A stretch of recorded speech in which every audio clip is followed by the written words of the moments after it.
Today, we are looking at our final core competency, social responsibility. Social responsibility involves the ability and disposition to consider how we are all dependent, not just connected, but dependent on each other and the natural environment, and to try to contribute positively to our families, our community, our society, the environment. It's also to try and resolve problems peacefully and to empathize with others, to try and explore and understand how they're feeling and appreciate their perspectives, and to create and maintain healthy relationships. So there's a lot that's involved in this, and we'll discuss some areas that we may have touched on these at school, but a lot of this could be taken out of your own life too, and might be things that you're kind of understanding or engaging in right now as things are happening throughout the world. The first characteristic we'll look at is contributing to the community and caring for the environment. So some of the samples that they give are, with some support, I can be part of a group, right? When you're working in a group, whether it's in music, Halloween games, or just as part of our class, that's part of a community, right? I can participate in class and group activities to improve the classroom, the school community, or the natural world. I contribute to group activities that make my classroom, school, community, or natural world a better place. I can identify how my actions and the actions of others affect my community and the natural environment and can work to make positive change.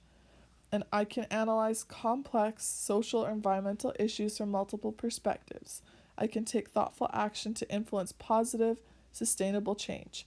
So, different current events, things that we've studied this year, especially like kind of Greta Thunberg and climate change, might be topics that fall under this. Our second area is solving problems in peaceful ways. So, this could be in like formal group projects.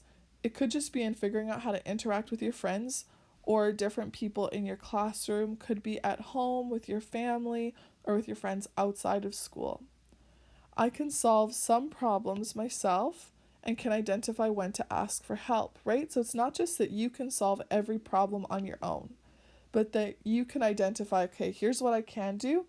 I've reached a point where I need help. I can identify problems and compare potential problem-solving strategies, right? So can you identify where the problem is and then look at, there's actually more than one way of trying to go about solving this and choose the best one. I can clarify problems, consider alternatives, and evaluate strategies. So clarifying problems, sometimes the problem isn't what it initially looks like, but you actually dive in a little bit more and go, okay, what's actually the problem here, and get to the root of things. Consider alternatives. There is probably more than one way of dealing with this, and evaluate strategies. Which strategy will be the best? I can clarify problems or issues, generate multiple strategies, weigh consequences, and compromise to meet the needs of others, and evaluate actions. So this has a lot of steps in here, right?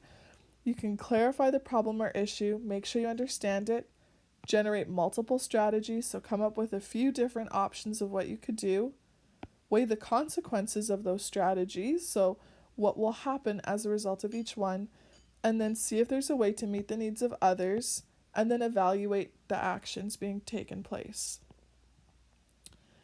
Valuing diversity is our third component, and so with some direction, I can demonstrate respectful and inclusive behavior, right? Are you respectful of everyone, even if they have different viewpoints? Do you include everyone? Now, there might be situations where it's not safe to include everyone, but do we do our best to allow people to belong? I can explain when something is unfair, right? So equality isn't necessarily that everybody is the same, right? Fairness might mean that some people need an extra step up or an extra leg up. So can you articulate when that's happening? I can advocate for others. Can you stand up for others when they need something? I can take action to support diversity and defend human rights and can identify how diversity is beneficial for my community, including online, right? So, are there small ways or big ways that you support diversity or human rights? And can you identify how it's actually helpful for us to not all be the same, right? It's beneficial for us to have lots of different perspectives and be able to work together. Our fourth characteristic is building relationships.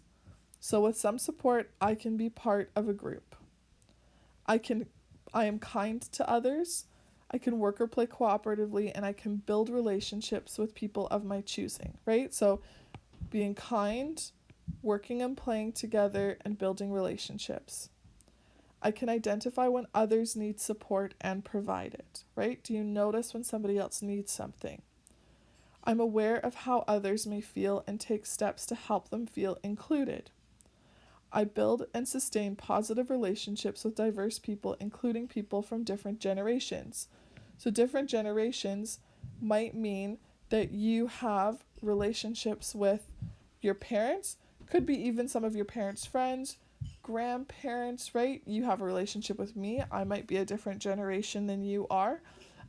It doesn't mean that you have to be really close friends, but just do you have positive relationships with people from all these different generations?